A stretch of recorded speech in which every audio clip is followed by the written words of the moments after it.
ఈ మధ్య జరిగిన ఒక ఇంటర్వ్యూలో రోజా గారు మరియు చిరంజీవి గారు సందడి చేశారండి. ఇంతకీ ఆ ఇంటర్వ్యూలో ఏం జరిగిందో ఇప్పుడు మనం తెలుసుకుందాం. ఖైదీ నెంబర్ 150 ప్రమోషన్ సందర్భంగా చిరంజీవిని రోజా ఇంటర్వ్యూ చేస్తూ, మీ ఇంట్లో అందరూ హీరోలైపోయారు కదా, ప్రధానంగా బంగారు కోడిపెట్ట పాటను రామ్ చరణ్ గారు చేస్తున్నప్పుడు మీరెలా ఫీల్ అయ్యారు అంటూ ప్రశ్నించింది. వెంటనే అందుకున్న చిరంజీవి గారు, హే రోజా ఊరుకో, వాడిని గారు అంటావేంటి అని చిలిపి వార్నింగ్ ఇచ్చారు. పిల్లాడిగా ఉన్నప్పుడు వాడిని ఎత్తుకున్నావు, చరణ్ అను చాలు అని సూచించారు.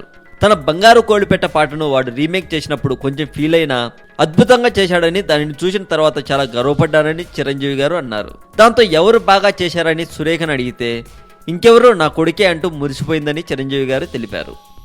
ఎంతైనా తల్లి కొడుకులు కదా అంటూ ఆయన నవ్వేశారు. దీంతో రోజా కూడా నవ్వేసిందండి. మొత్తానికి ఆ ఇంటర్వ్యూ మాత్రం చాలా ఉల్లాసంగా ఉత్సాహంగా జరిగిపోయింది. రోజా గారు చిరంజీవి గారితో తన పాత జ్ఞాపకాలను కూడా చర్చించుకున్నారు.